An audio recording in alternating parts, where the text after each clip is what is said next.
మరి ఉపవాసం ఎప్పుడు చెయ్యాలి? మీ ఇష్టం కాదు, శాస్త్రం నిర్ణయం చేసింది ఎప్పుడు చెయ్యాలో. ఒక్క ఏకాదశి నాడు మాత్రమే ఉపవాసం చెయ్యాలి.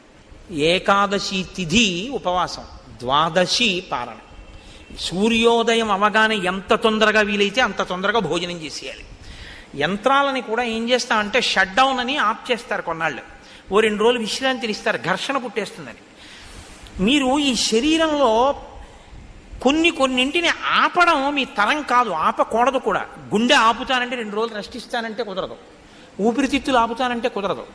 కానీ అన్ని అవయవాలకి కావలసినటువంటి రక్తాన్ని తయారు చేయడానికి, తీసుకున్న పదార్థాన్ని జీర్ణం చెయ్యడానికి ఈ వ్యవస్థ నిరంతరం పనిచేస్తుంది. నిరంతరం పనిచేసే ఈ వ్యవస్థకి విశ్రాంతినిస్తే అది మరింత సంతోషంగా పనిచేస్తుంది.